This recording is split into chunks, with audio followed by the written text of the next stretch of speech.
It's useful to remember this, the true nature of self, which is what we're about to get into, this thing called Rigpa. That essence is a completely different experience than the one we're having now. And it's one that taps you into eternity and the fact that there is no such thing as time and that there's other realms and all that kind of stuff. But the game that we're in, like I like to call it the game, is to find that. That's why I like to call it hide and seek. What does Jesus say? Seek and you will find. That's the point. But again, it's not a physical world thing. So let me read this part to you. This is basically what he doesn't say God. This is my, I'll write small g, God here. Understanding is a great way to think of God. He's talking about Zhongshan Meditation.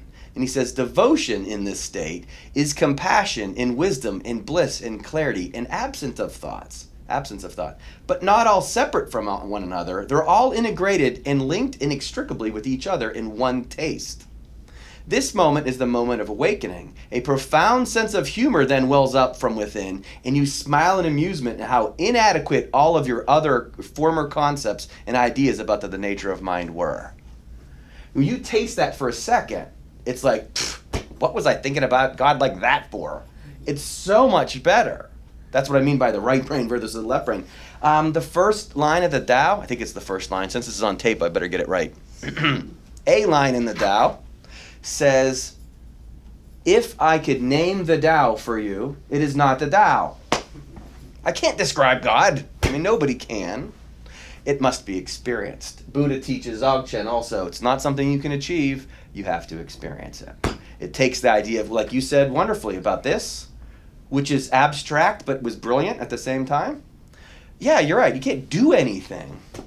And yet in singular word, it's focused. So what we're going to do today is go through a couple different concepts, and then this, I find this so beautiful about why it is the idea of what you were saying, Virgie, going in and out, is actually still staying in the entire time, okay? Start with this idea. Where do babies get their thoughts from? Do you guys remember thinking when you were 3 weeks old? David, name any thought. When do babies start thinking? Now. Yeah. When they come out. Yeah. I mean, are babies thinking? Depends on how you define thought. Yeah.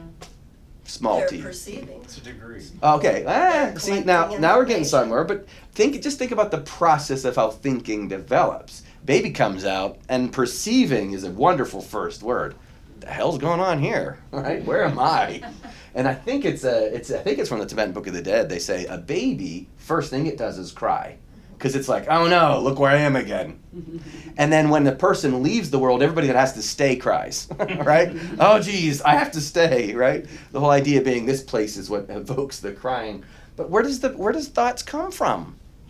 Babies evolve them, okay? And they evolve their thoughts based upon their experiences and the perceptions they have of those experiences.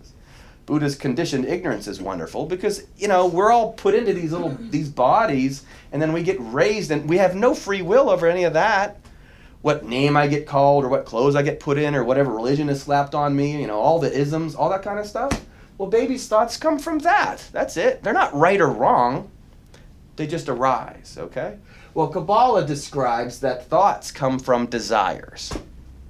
Ultimately, it's the most important word in all of this. Your desire to tap into this will lead you there. Again, seek and you will find. Having the desire is sufficient. They describe when the desire comes over you to know one's true self.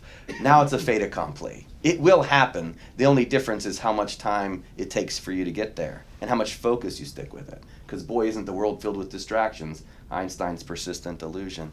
The distractions are everywhere. Well, like she said, it's a perception because all of a sudden you perceive the world based on whether or not somebody brings you the food. Mm-hmm. If you receive the food, then you trust the world. If you don't consistently receive the world, then the world isn't a safe place. And then the next thing happens, and that same process happens again. And at some point, trust gets broken because you get some level of, I'm in a physical place. This is a physical world. Again, I just call it, that's the game. This is how Adam was put into a deep sleep. Siddhartha was Buddha. What does Buddha mean? Wake up. Wake up. What did he wake up to? Well, the actual true nature of reality, okay? It ain't the physical world we think it is. It's a spiritual world ultimately, or a non-physical world. You're having an experience. And at some point your trust gets broken. All of us have gone through this. This is why life is suffering.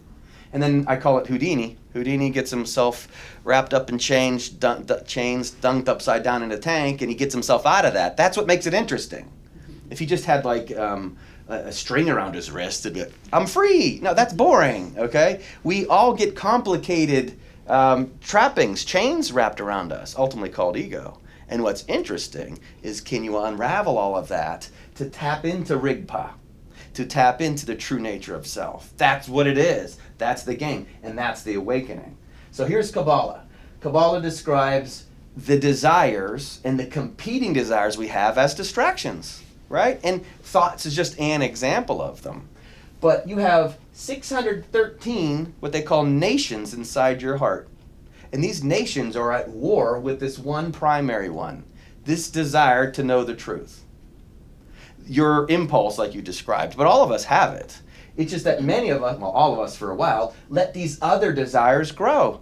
And we put energy and time into developing all these other desires. They're all fleeting, and they'll all eventually disappoint you.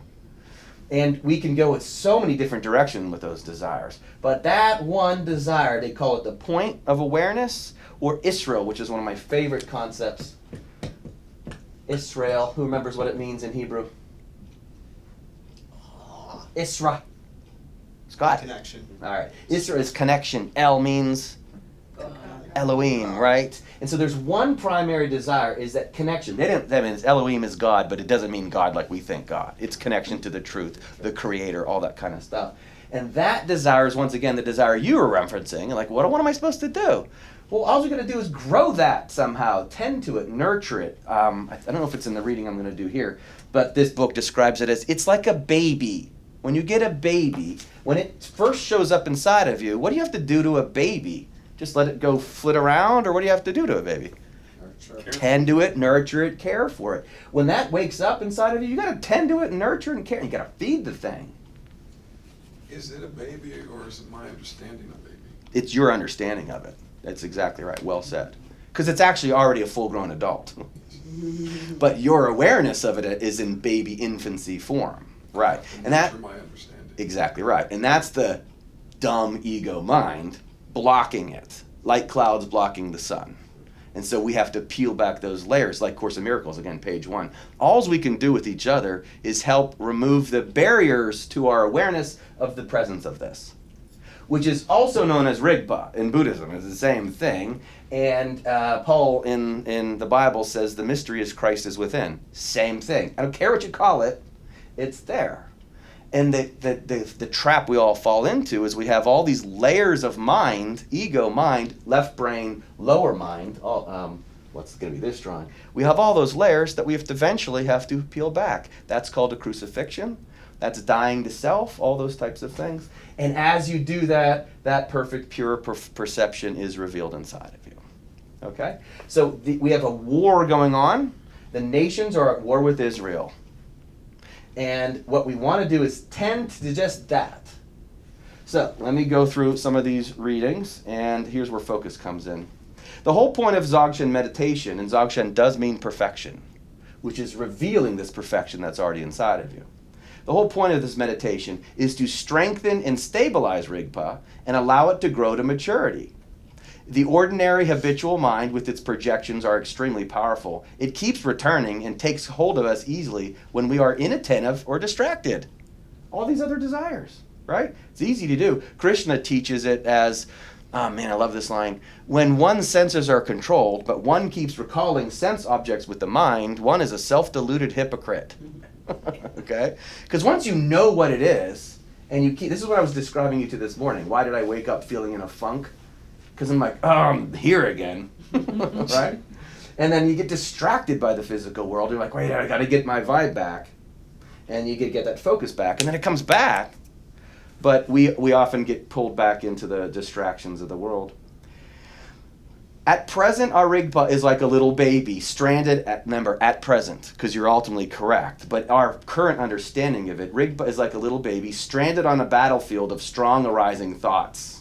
I like to say we have to begin by babysitting our Rigpa in the secure environment of meditation. Now, super important, meditation, we think of it as like this. It's wonderfully valuable if you do it right, but he's going to describe how a lot of people do it wrong. okay? But for our purposes, meditation is just focus. Meditation isn't clearing the mind. Meditation is focusing the mind, because this is what you want to focus on. The word that works for me is trust. I describe it in the form of the mirror again. When I trust, I'm like, I'm meeting this person right now for a reason. I'm like, well, the universe wants me to meet this person. What is it they're going to show me? And when I lead with that, it's always about this inner growth and attending to this little baby, which then matures, or I have this awareness of it. But as soon as I resist, and I say, I don't like this, and I don't like that, and I don't want that, the thing gets stymied. Now, by no means does this mean, as they're going to describe in the Zhongshan Path, that you don't take action. This is not sitting around doing nothing and just accepting everything all the time. But when you do this, because this is a Jesus process we'll do in a little bit, your action is now guided by a higher mind. It's guided by the combination of the left and the right mind. This is the unity of the male and the female inside oneself. This is bringing together of yin and yang. And then you put it into action. The Zhongshan Path is first have the right view, then meditate, which is to focus on the right view, get it right, stay so focused that this thing grows, and then act. Act from this place, you're secure, because you got it good. And now you'll know how to help each other. If you don't do it in that order, because most people don't have right view. Right view is the world is ultimately an energetic spiritual place. That's a right view. Laws are fair. Spiritual laws are fair. All of us are working on this together. We're all teammates. All of that is part of right view. But how many people think that way? Right? It is, why do prophets say things like, blessed are the persecuted in righteousness' sake? Why does Jesus get himself nailed to a cross? All right, why does he do that? To show us, hey, whatever adversity you're going through, believe me, it can be valuable for you because it'll help you tap into right view. It's not that I want that to happen, but whatever experiences you're having, if you embrace it that way, now you're going to act correctly, and then you'll be inspired to action. Yeah, I'm looking at this view, meditate, and act, basically, and putting in place of those something that seems to mean the same thing. And the first one would be be. The second one would be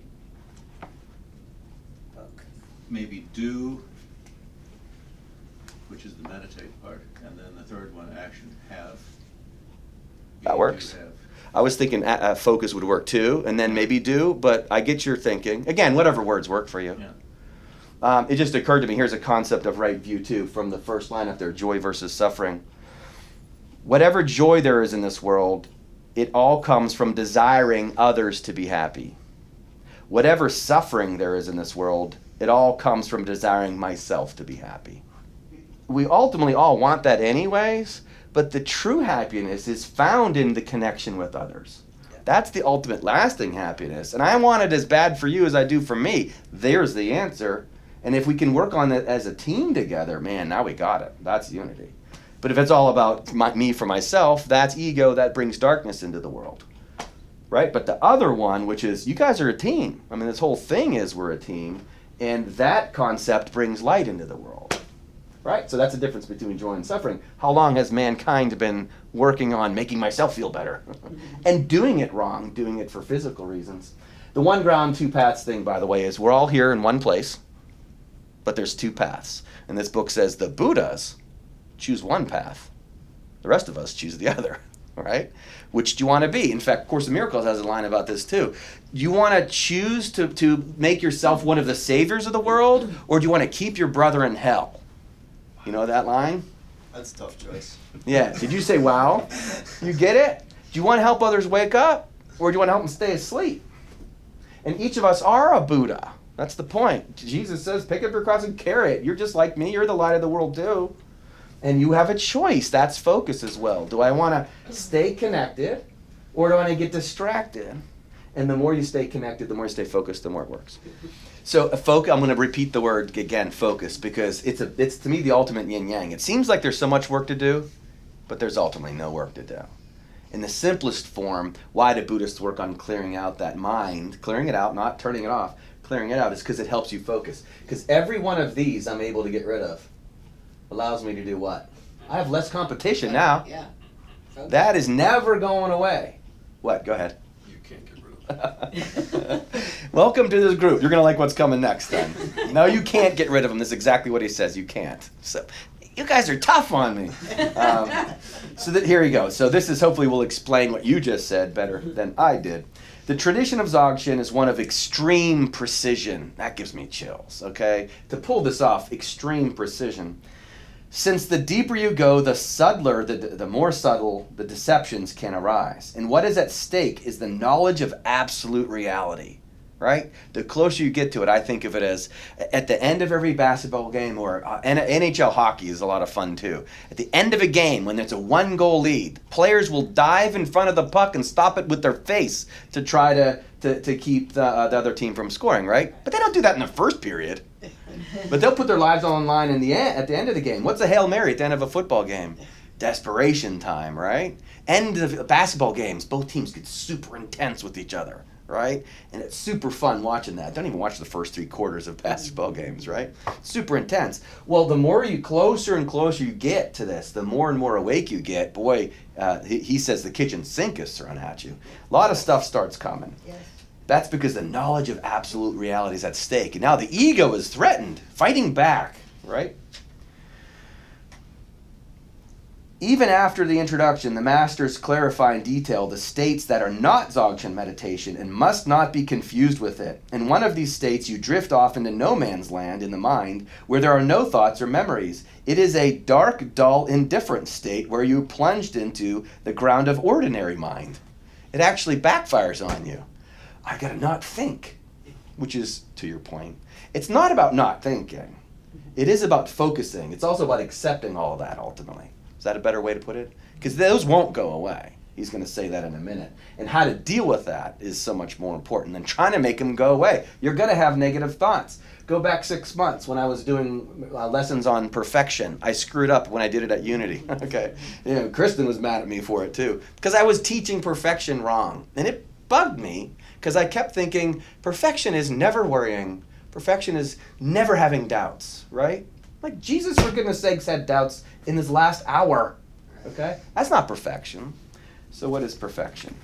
Of course, there are rough as gentle waves in the ocean. Strong emotions will come, like anger, desire, and jealousy. The real practitioner recognizes them not as a disturbance or an obstacle, but as a great opportunity, right?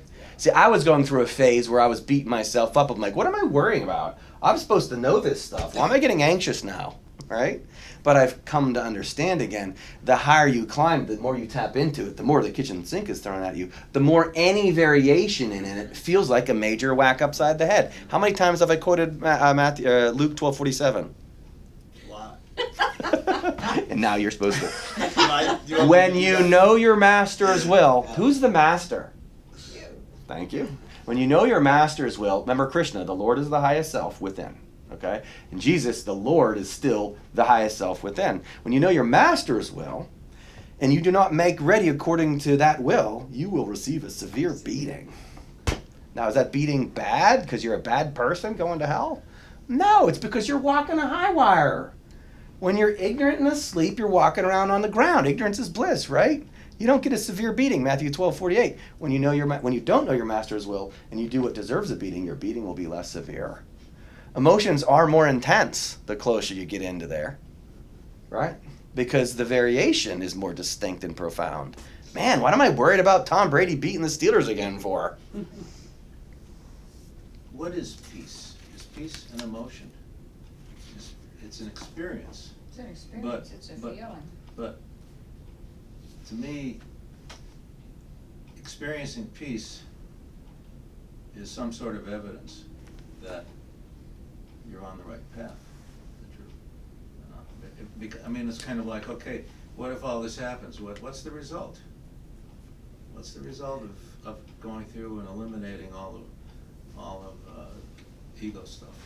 A profound sense of humor wells up from within, and you smile in amusement how inadequate all of your former concepts and ideas about the nature of mind were. You have this, that's peace. It's like, I get it.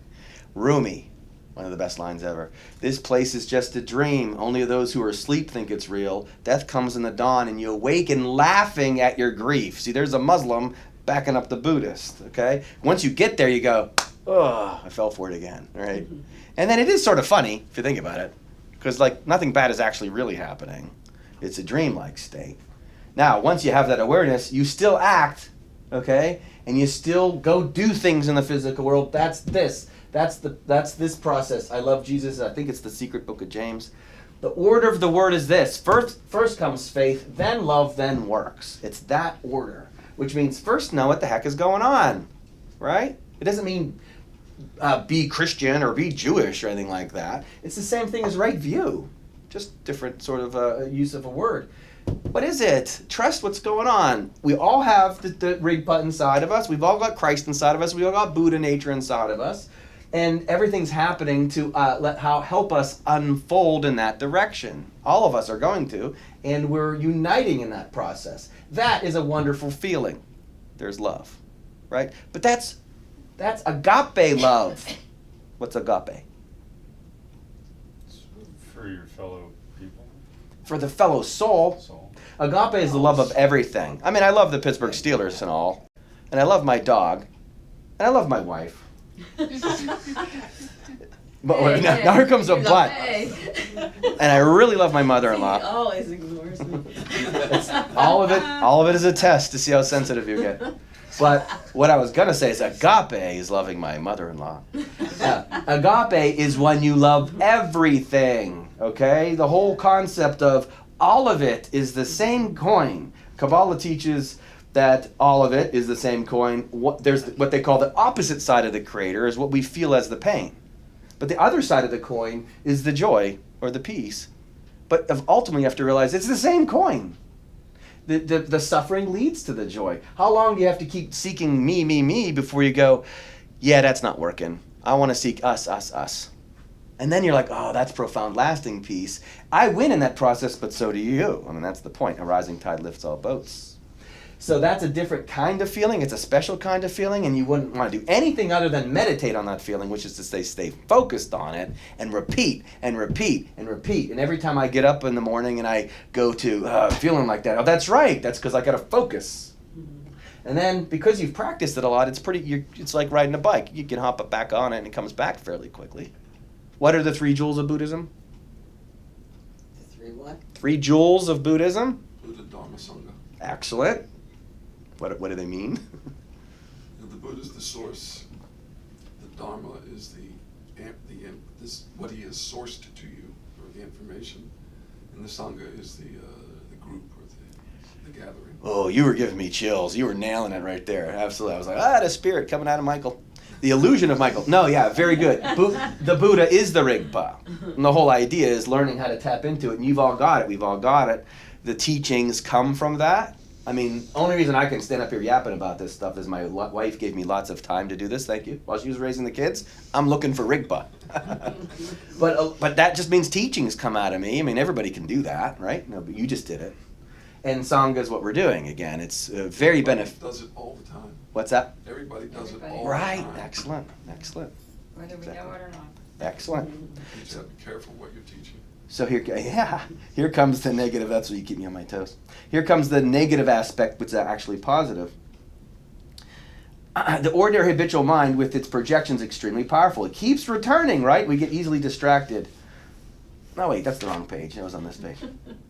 There are rough as well as gentle waves. Anger, desire, jealousy. The real practitioner recognizes this is a great opportunity. The fact that you react to arisings such as these with habitual tendencies of attachment and aversion is a sign not only that you are distracted, but also you do not have the recognition and have lost the ground of Rigpa. So the moment I go, oh, I'm anxious and I'm thinking these thoughts and I'm not perfect now, I've just detached from source. The inner Buddha, gone. Now it's of course there. I just detached from it. The ego mind got in my way. To react to emotions in this way empowers them and binds us to even tighter the chains of delusion. Scott, what's Buddha's name? Buddha's child's name? Rahula. What does Rahula mean? Chain or tether. Okay, he named his kid the chain, right? Yeah, he was chained. When you have kids, of course it doesn't mean kids, when you have human relationships, it doesn't matter what it is, you're now chained. Because now you're bound to the karma of others, and you're going to get sucked into that. And it's just part of the process. But boy, don't we get bound tighter to the chain of delusion.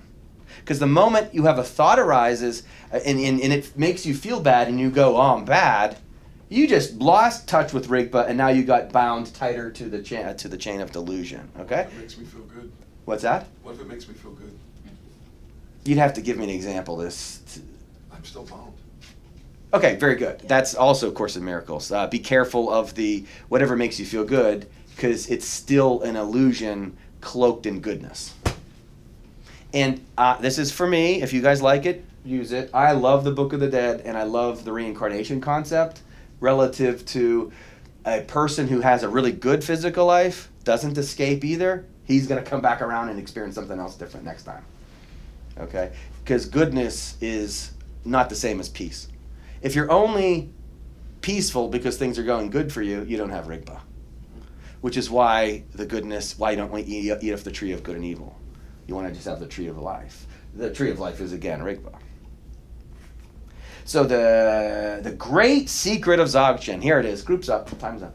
The great secret of Dzogchen is to see right through them, those negative thoughts and those emotions as they arise, as to what they really are. The vivid and electric manifestation in the energy of Rigpa itself. Oh, that gave me shivers. Good, me too. I'm just going to sit here and enjoy it for a minute. Right? Meaning it comes from the same source. Those thoughts that I beat myself up over, that's still Rigpa. Right? You can't go in and out. Right? But your recognition of the going in and out as just being in is sufficient. And then you go, no, my thoughts aren't mine. Those good thoughts, not me. Oh, I'm having good thoughts today. I'm a good human being. God likes me now. Oh, no, definitely don't got it. But I'm a bad person, and I'm not focused, and I'm having all this anxiety, and that means I don't believe, and I'm a doubter. Well, that's not it either. The mere action of recognizing this as it arises, try it. I started doing, when I read this again the other day, I'm like, awesome. I go, not me either. And I still feel the pain. Right? But I recognize it's its source. This is where the Book of the Dead says 20 times that liberation and recognition are simultaneous. So here's the last line again. Rigpa, even negative thoughts, are also the vivid and electric manifestation of the energy of Rigpa. As you gradually learn to do this, again, there's the process. Be kind to yourself. It is gradual. Does a rose seed turn into a bush overnight? No, it is a process of unfolding. Rumi says we're separated by God by 70,000 veils. They're removed one at a time, because if they were all removed at once, you'd be blinded by the light, okay? It is a process of unfolding. As you gradually learn to do this, even the most turbulent emotions fail to seize hold of you, and then they dissolve as wild waves rise and rear and sink back into the calm of the ocean. Right? So you see it, you observe it, you go, it's also Rigpa. And then the next thing you know, what you do is you speed up the process. Peace comes back quicker. Repeat again and again and again. I learned years ago that all therapy is, because that's my job, I'm a therapist, all therapy is helping people redo the mistakes that they did years ago by thinking about differently now. Okay? The power of now is to do in the moment now what you should have done years ago. Course in Miracles says, when you come across the same circumstance that you did before, choose wiser this time. All right?